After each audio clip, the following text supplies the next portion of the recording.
Hi, everyone. Welcome back to our next episode from the Lessons from the Playroom podcast. I am super excited today, not only for the topic, but also for our guest, and also to announce a new fun thing that is going to transpire between the Synergetic Play Therapy Institute and my guest and her institute. So, we are going to be talking today about working with parents, specifically on helping them identify and manage their roadblocks to healing.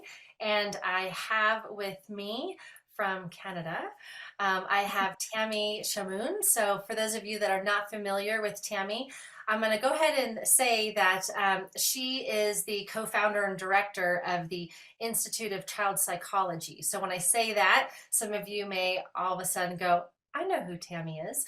Tammy also has her own podcast, but let me tell you a little bit more about Tammy. She is a registered play therapist and registered play therapy supervisor.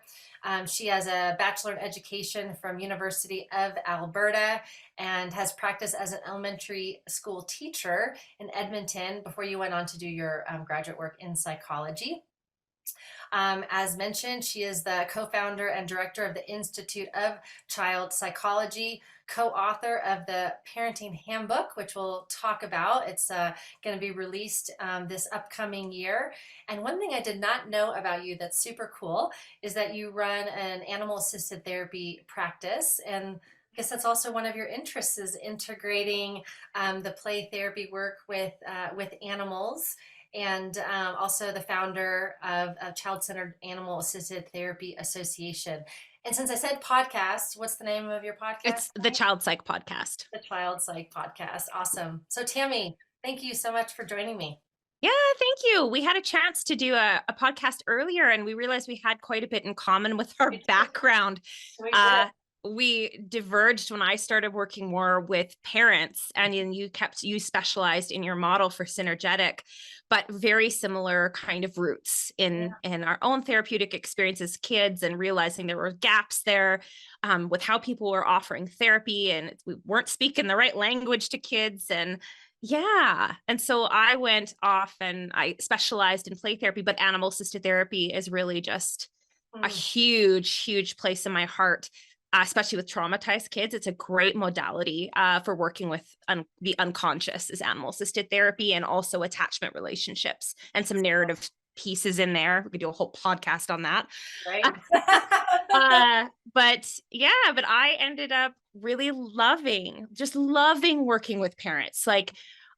And that's eventually why I started the Institute, was I started liking that more than working with kids. And I thought, okay, well, there's just telling you, maybe it's where I am in my life. I have 3 kids and I was tired, but it just became, I think the teacher in me came out, and I so badly wanted to give parents insights and tools, because it just went so much faster, the therapy, when I had parents on board, when they were making changes and they were getting the help they needed. And I was like, those kids were in and out of there, compared to the kids where the parents were like, fix my kid, but I'm not going to do anything for me.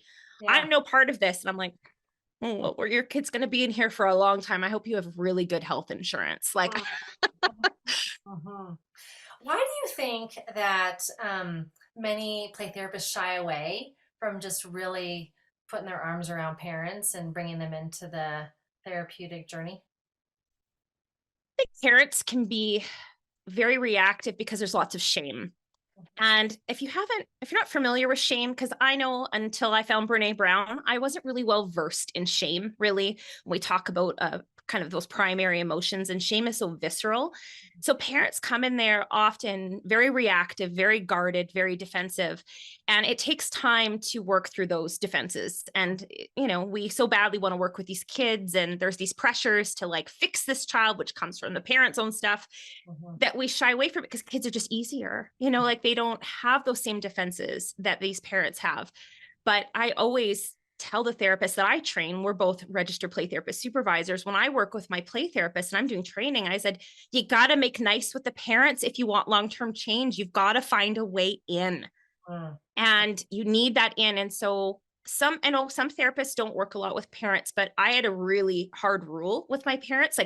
set from day one. Like it was an agreement that was made Mhm. that they minimally had to meet with me every 4 weeks for at Mhm. least an hour, if not 90 minutes. Mhm. And if it was a split home, I would do two parent sessions, one with one parent and one with the other, because especially if they couldn't be in the room together, or sometimes the married couple shouldn't be in the room together. So I would still meet with them separately if it wasn't appropriate, with boundaries, of course, and like rules about what that would look like. And that, or I'd bring and then do some kind of work with the parents in the playroom. I did a lot of family sessions, a lot of filial work. So I found just everything worked better. And then ICP kind of started. So, I mean, I'm a little more removed from doing play therapy right now over the last couple of years with everything going on with the Institute. But to me, now my mission, while I do play therapy trainings, not like you do, but I still, do some intro training, some SAM play stuff, some animal assisted therapy stuff, is how do I empower the parents, as you would say, as like the co-regulators, those external regulators for these kiddos, Yeah. and looking not only at their relationship, which of course attachment is primary. It's like this preeminent need we have with the parents. The attachment is like the main focus of change, right? They're the compass point for this child. But sometimes it's not about the attachment. Like there are so many families where I was doing a consult yesterday where those parents are doing everything right, everything they're supposed to be doing. But there are external forces going on in that child's life that are parents' blind spots. They don't see it, which is causing children to feel really, really unsafe in their bodies.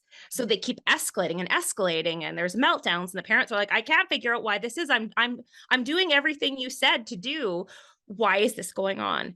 And so part of the reason we wrote the book was really a love letter to the parents we've worked with in therapy. It's everything we teach our parents when we would do our parent consults, if people kind of know our history. Mhm.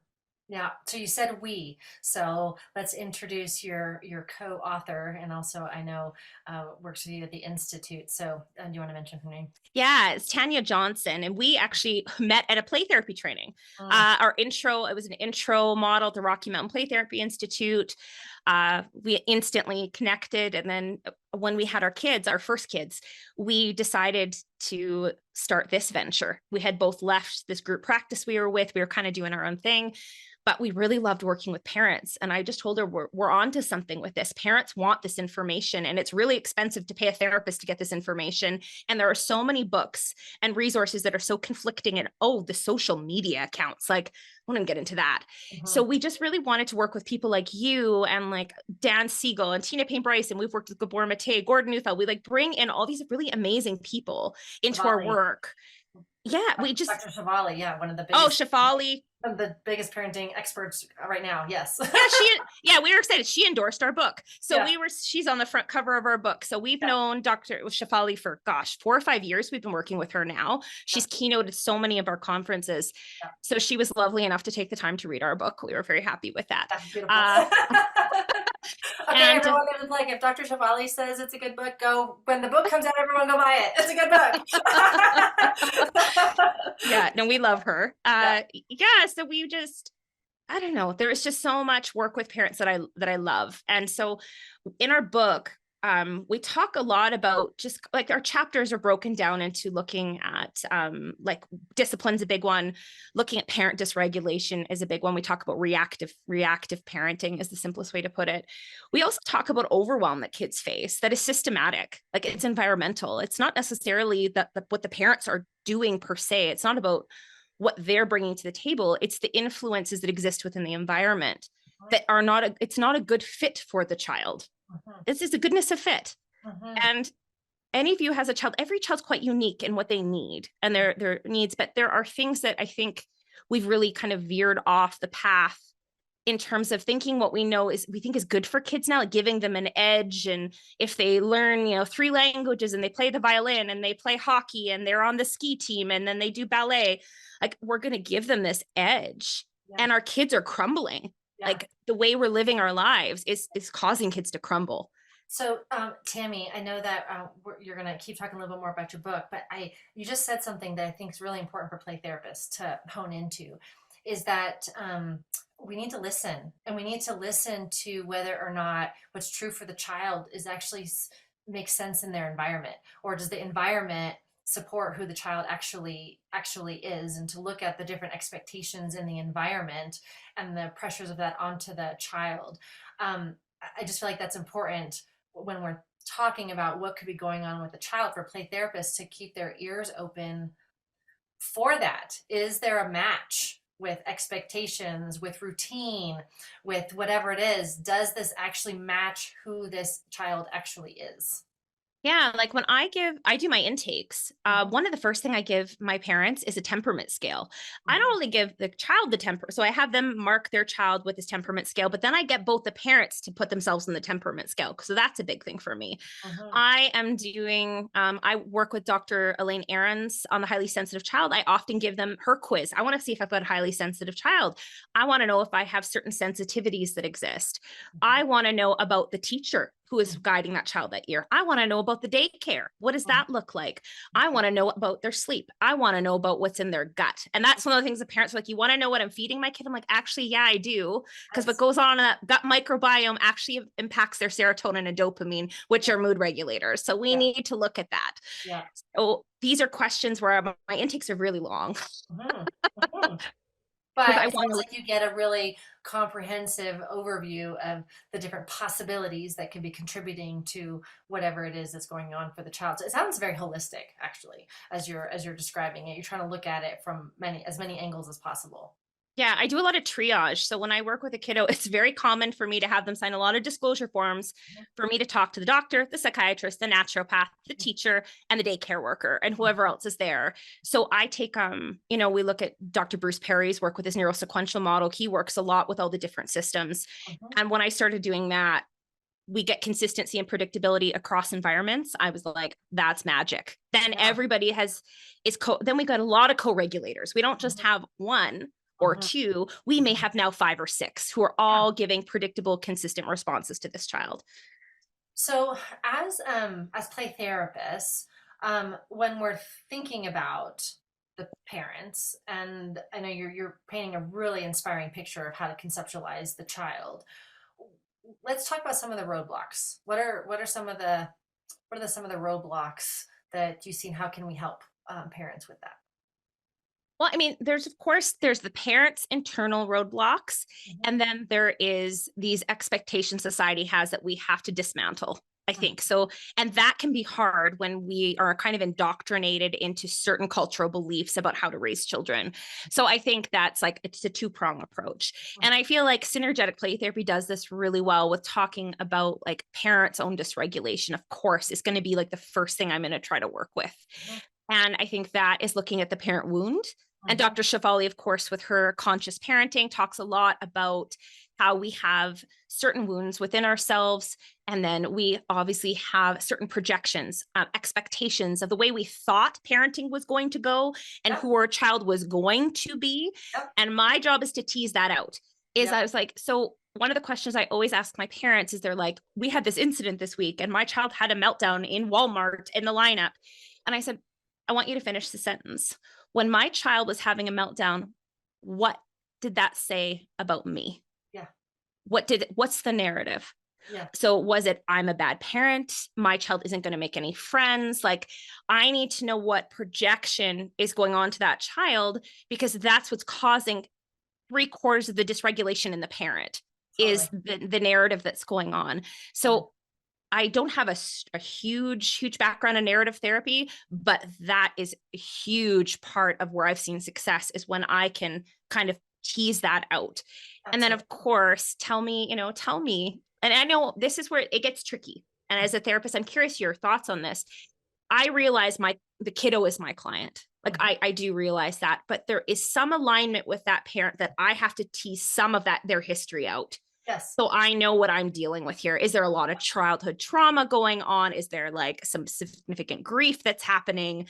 Is that child just like them and they don't really like themselves very much? Like I need to kind of know what kind of reactivity I'm working with.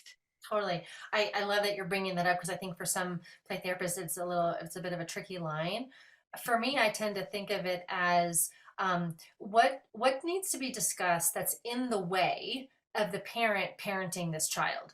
And if it's in that domain, then to me, we're still working on what needs to happen for the child. But let's say we uncover some major trauma. I'm not going to do the trauma No. work, but we've at least uncovered, like you said, the roadblock. We've uncovered the roadblock. So I'm all about the uncovering. Uncover, make the connection, do a little bit of the excavation. But the actual work itself to then go through and do the integration on that, that's then in someone else's domain. And this is where I always say, like, have your referral list, like have, you know, if you're, a lot of therapists are to group practices is being like, have somebody to send kiddo to. But it's not unheard of for me to actually say, we're going to wrap up with kiddo because I think you and I need to do some EMDR. Like, I think we need to actually change who the therapy's for. And I'll make sure I'll ethically terminate, of course. Like, usually we do 3 or 4 sessions with kiddo to kind of like wrap this up. But if I think the primary source is simply that parent's trauma is being triggered, if I'm qualified, I say, okay, we're gonna, but now we're not going back to kiddo. They're going to get referred out if they're, you know, there's this whole dance around ethics, right? That we can't treat the whole system here unless we're doing family therapy. So but what I'm hearing is this piece of identifying, I'm really liking this word roadblock. What is the roadblock? And if the roadblock is a belief system or a projection of the parent because of something unresolved in their history, that's a significant piece that is going to need to be addressed. Otherwise, that's just going to continue. And we know from the projective process is that, well, our projection then influences how we treat somebody. And so if every time the parent is looking at their child and instinctively they see their father, well, that's then how there's going to be a dynamic there until the parent can uncouple the projection of, oh my gosh, you remind me of my dad, or you remind me of whatever it is. That's a big one. I think too, if you think about it, like I forget who said this to me, but it was at a training at some point. Someone said, you can't give something to someone you've never received yourself. So often when which took me a while to wrap my head around because I had some interesting trauma in my history. And I was like, well, how come I can do this for my son? But then I was like, no, someone did give that to me. It wasn't my parents, but someone gave that to me. Yeah. And when I'm working with like kids who are in care, like foster care, adoptive care, some of those parents came from really, really hard places. And so I always tell, the therapists I work with, sometimes your job is to co-regulate some with that parent so they can then give that to the child. Some of your sessions have to be co-regulating the parent. And then they feel being felt, they feel being grounded, and they're like, oh, I can take that and now give that to my child because they've now experienced it with you. Yeah, I agree. It's just 100%. Yeah, it's like you can't, if a parent doesn't have a template for something, how are they going to turn around and then give that to their child? So sometimes we have to give them the template that they can then use. Yeah. So let's keep going. So you've got the parents' wounds and their perceptions. That's a roadblock. What else? Let's keep going down this path. My favorite one is like my favorite thing to talk about in the whole world is parents' unrealistic expectations of their children. Yeah. And, whether it's been my work working with Dan and Tina, with Dan Siegel, Tina Payne Bryson, or Bruce Perry, Peter Levine, Bessel van der Kolk, like all these amazing people who have this great conceptual understanding of how the brain works. Yeah. And most of the therapists listening here they know Dan's brain and hand model. I don't need to go over it, but we've got, these kind of like oversimplistic 3 floors of the brain, right? Your brainstem, your limbic system, and your cortical brain. Mm-hmm. And we know that kiddos have a very underdeveloped prefrontal cortex, right? Yeah. But we know this, well, hopefully. I wasn't taught this in my play therapy training, but through working, doing my own work, realizing that even lots of play therapists I know were taking top-down approaches. Mm-hmm. They weren't going from a place of safety and then connection and then working with, the competency and the reasoning part, which is that cortical brain. And play therapy does work all 3 levels, which is it's amazing. But for parents, though, is explaining to them basically I teach them about flipping the road, but I also say information flows from the bottom up. Yeah. And when we work with first the brainstem, which is like Tanya and I called the body brain, the first thing that brainstem asks, am I safe? Mm-hmm. And parents are like, well, I'm not hurting my child. Like they're safe. And I said, okay, well, we're going to stop here for a sec. Yeah. You might not be yelling at them. You're not hitting them. It can be that, like some parents are causing physical fear. They're intimidating their child. But understanding that when children don't feel safe inside their bodies, they are vulnerable to, we think of our brains been evolving for tens of thousands and hundreds of thousands of years. they're easily picked off by a predator. So when they are lacking sleep, their diet is poor, like their gut, like the microbiome isn't good, when they're feeling sick, when they've had too much screen time, we talk a lot about the effects of that on the neurosystem, like in the nervous system. They don't have adequate amounts of play for, especially for like that gross motor movement. They don't get enough varied exercise because the brain needs lots of different kinds of exercise, and then it needs a lot of rhythmic movement for regulation. When we just put them in one sport and stick them in front of a screen the rest of the time, and they're eating processed food all day, and they're not getting connection with their parent because the parent's constantly on their phone, it's like the perfect recipe for disaster. And that parent necessarily isn't, you know, they in those hard moments, they might co-regulate them. Yes. But the rest of the time, what the child's eating and what they're ingesting in, you know, kinesthetically, somatically is causing trauma to the body. And so it doesn't matter how much you do a time in and you sit with that child and you breathe, if we're stressing them out in their bodies by, you know, so many smells, so many, you know, light, so many transitions, so many activities, you know, different caregivers all the time, like that child never experiences that neuroception of safety in their body. And that is like the primary block for kids getting better is it's just at that brainstem piece. And I think parents miss that. They have a hard time understanding how easily kids get overwhelmed. So I say, like, the first question you have to ask, and if you get a no, you got to stay there, is, does your child feel safe in their body? So we have to look at it holistically. It's not just like, are you yelling or, you know, towering over top of them? It's the whole body. The whole body. Totally. And it's true, right? If the system can't settle, then the child's just going to walk through the world either in a fight or flight response or shutting down just to try to manage the level of either perception externally of challenges or, like you said, internal. I love that you're bringing that up, but a child with ongoing internal challenges, that's a stressor on the body, and the body can't settle. Absolutely. Yeah. And most parents aren't letting their kids just do non-directive child-led play. So a lot of kids would work through a lot of this overwhelm if they were given the space to just play and move their bodies and go outside. I think their systems could handle it a little better than they are. But because we're so focused in our culture with organized activities and sports or screens, like, kids aren't getting that outlet. And then they end up being play therapy because that's pretty much the only modality that they can process all of these, like, this okay, overwhelm. Let's move your body. What do you need to let's go where you need to go. Totally. Yeah. I don't know how many times I literally come out of sessions being like, I cannot believe parents are paying me for that. And they're getting better because it wasn't necessarily like this traumatic experience they had. It was literally the parents just in this overscheduled, chaotic environment that they were also in. So even when, like, maybe the child could handle it, the parent was so stressed from driving back and forth, taking them to 100 different activities, living in the van, eating McDonald's, going to all these games. And I'm like, so I know you want to co-regulate your child, but you are in such a state of stress in your life that even when you try to do a time in, your body is spent. Like, you are so burnt out. And we know the research on burnout, parents who try to, and teachers who try to co-regulate children under burnout aren't very successful, even when they do everything right. Let's say the same thing for play therapists. Absolutely. Play therapists are so dysregulated, or they're in their own overwhelm and burnout. It's really hard to facilitate a really deep level of trauma. It just kind of stays. It gets a little better, but it just kind of stagnates after a while. Which makes sense, right? The system is full. Makes sense, you know. Yeah. So I kind of, when I talk to parents, when we always, I teach the brain always, like, I'm like, we're gonna talk about that brain, and we'll give you Dan's model of flipping the lid. But I always tell them, if the first question is, am I safe? The second question is, the limbic system asks, am I loved? And I think this is also about belonging and significance. Like, we use the words of, like, Dr. Gordon Neufeld.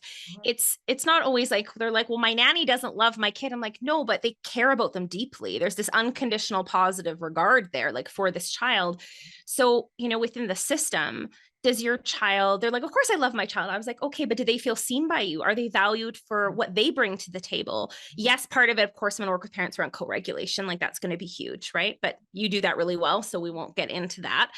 But I think it's a matter of sometimes parents, there's sibling rivalry going on, or they have these expectations that get in the way of really, like, seeing their child for their gifts and their purpose.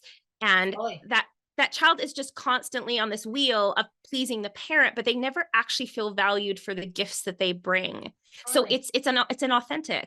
Yeah. It's not Well, true it belonging. goes back to what you were saying around checking out the parents' expectations. You know, if a parent has an expectation, my kid is going to be into sports, and because that's their fantasy of this kid.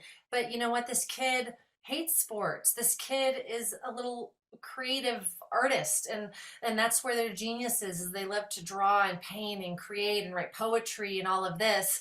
There's there's no way that this child is going to feel deeply valued for who they are as a being Yeah. as they're feeling the pressure of, hey, why don't you try a sport? Hey, what about this one? Or hey, why don't you just come with me to the game? Or and it's like, no, I just want to draw, and I know. I want to be loved for who I am. I Yeah. want to be loved to as a person that loves to create and do art. You know what I mean? So, yeah, And I'm those. sure you've had that experience of working with teenagers, especially Oh, your tweens and teens can tell you this. yeah, I had guitar today. I hate guitar. I said, yeah. well, why are you in guitar?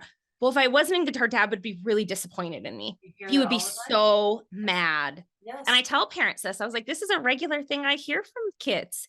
They Hmm. don't want to disappoint you. Like you're their everything. And they can't stand the idea of there being a rupture in that attachment. Yes, They don't want the rupture. They need that attachment. They need their co-regulator. But if they the do. co-regulator is constantly disappointed in them, and it's like you're not enough, like how does that child feel? So instead they go the other way and will try so hard, but the whole time there is this huge deep-seated feelings of inadequacy Hmm. that really thwarts that child from being loved, for truly being loved. So I think I take it a little further, other than like co-regulation's half, but also that is looking at that parent's Hmm. own projective sense of like who they thought their child should be Totally. versus who that child is. And that's part of in the play, we can see what we know what they're drawn to. And I'm always curious about that. And that's part of me working with the parents, is to help them kind of examine that. Totally. Exactly. I love it. Helping parents love and appreciate their kids for who they actually are, Yeah. not who they Yeah. want them to be. And that last piece, that prefrontal cortex, and we know play is one of the fastest ways to develop executive functioning. And I do tell parents that. I'm like, there's a reason we do play therapy. Like integration happens in play Yeah. between those 3 floors of the brain. It's Yeah. beautiful. And all these lobes are lighting up all over the place. Like it's one of, other than attachment, it's pretty much the fastest way to grow the brain. So I say, we're doing our job by playing, and we need to play more at home. Like, so we talk about like how to play with your child. I give them like some non-directive play therapy skills. We practice those. Usually I practice play skills with my parents of being like, do this more at home. Sometimes I'll recommend like some therapy activities for that, but also finding out like when we discipline, for instance, like so many parents, like if we look at Dan and Tina's work, parents are like, well, I have to punish my child. And I was like, well, that's one of the quickest ways to create a rupture in your attachment. So now we're no longer a co-regulator. So let's, okay. And also Yeah. kids don't want to be bad. They are doing the best they can. And they're often just in their brainstem, super overwhelmed. So then it comes out as misbehavior. So first we talk about what discipline really means to teach, and we can't teach unless our thinking brain's online. So we go back down to safety and connection first. And then we talk about like what skills are missing here. And I think this comes down to look at Dr. Ross Greene's work with the explosive child and collaborative problem solving, as being like, our littles just don't have the skills sometimes. Like they're fighting with their brother because they don't know how to use their words yet. But, in those moments, we don't teach them that when they're escalating. We do that work later. And, or they aren't sure how to set boundaries with people yet, or they're not sure how to be polite, or like what disrespect. And parents are like, they're being disrespectful. I'm like, do they know what that means? Like what respect means? Have you practiced what that means? Because most of the time I find kids are just confused by that term. So I Especially think, if they don't yeah. see that modeled. Yes, of course. So it comes down to, right. It's, kids learn best by scaffolding. Like you're saying, like it starts with the parent showing them what to do, and that child watches it and they start to model it, because that's part of attachment, is modeling, is copying, is being the same as.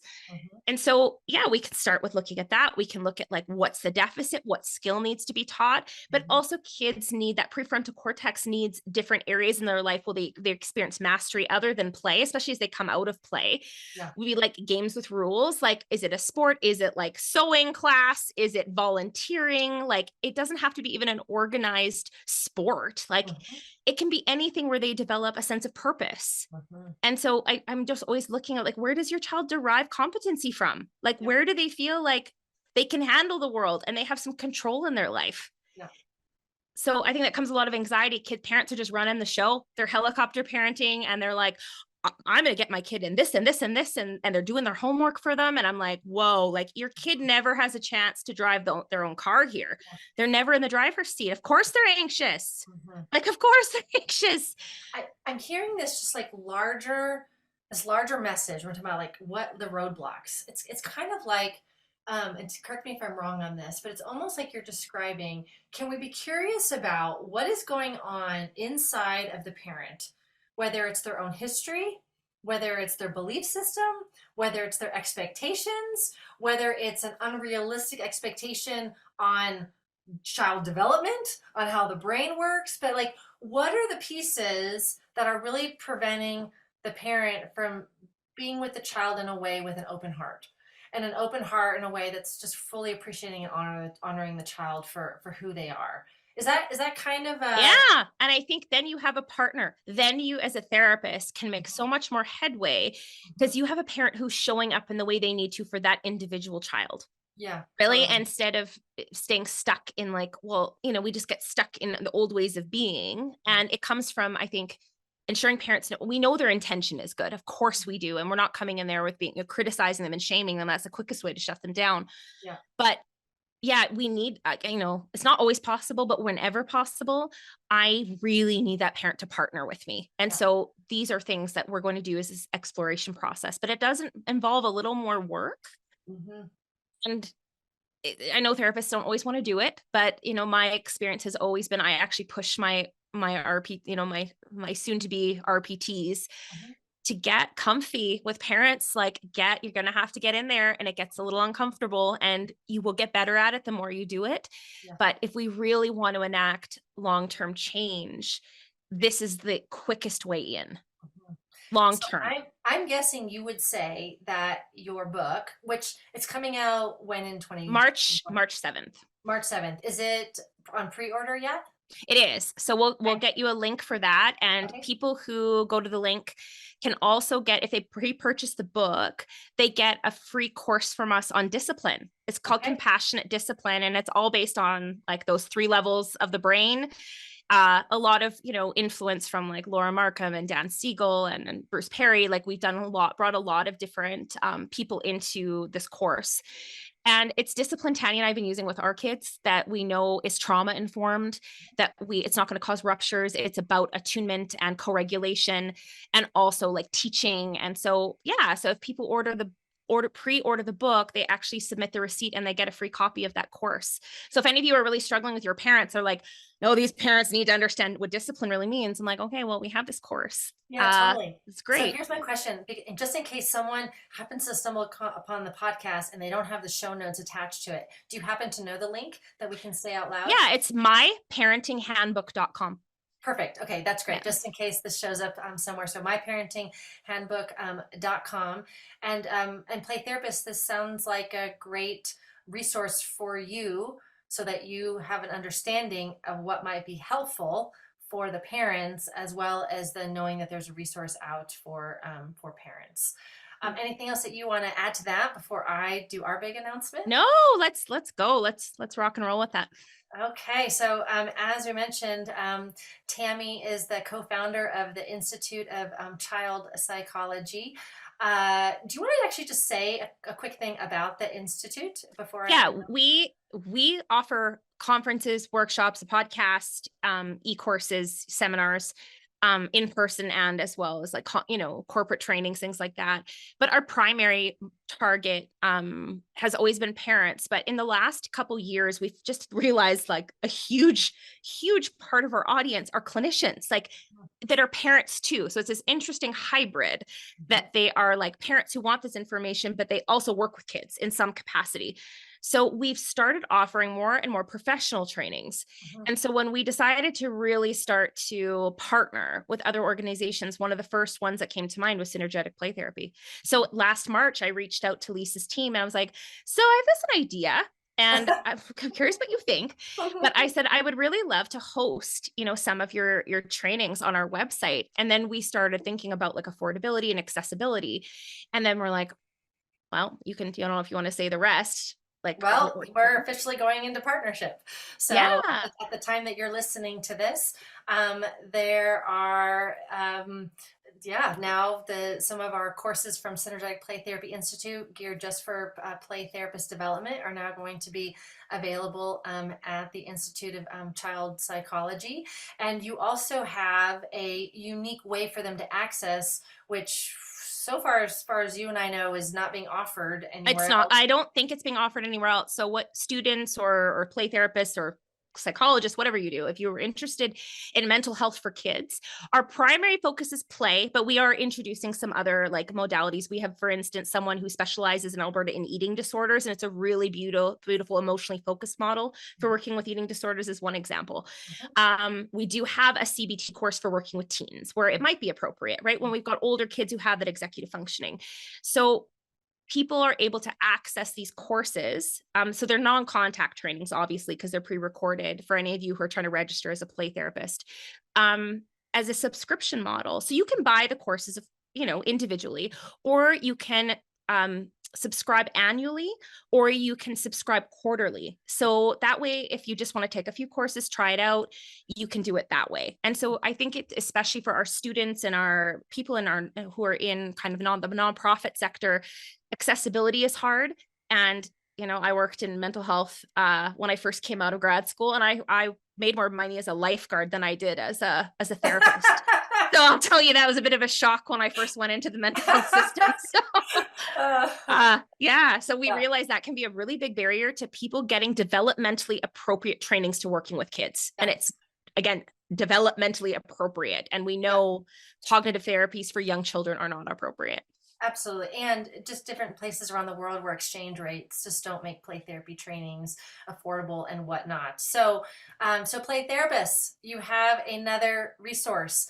And it's not just that. The Institute of Child Psychology also has tons of programming on for parents and all of that as well. So please check them out as another resource. Tammy, I'm so excited to collaborate with you Yeah, and just see how we can keep getting play therapy trainings out to more and more people. yeah, we'll keep doing our part with the parent side, and you keep doing what you're doing with the clinical side with that. And I think it's a beautiful partnership. We get those parents on board, and you get those clinicians trained appropriately, and it's going to work. I think it's going to be a really effective model. So I'm glad that we could work together on this.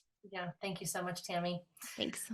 All right, listeners. I know that this conversation was a really beautiful reminder to put parents on the radar even more, but becoming really curious. I mean, the word roadblock is just, I don't know why, it's just really sticking with me. It's just a beautiful word around, yeah, what are the parents' roadblocks that are in the way of this healing process? So how can we stay open and curious about what those may be?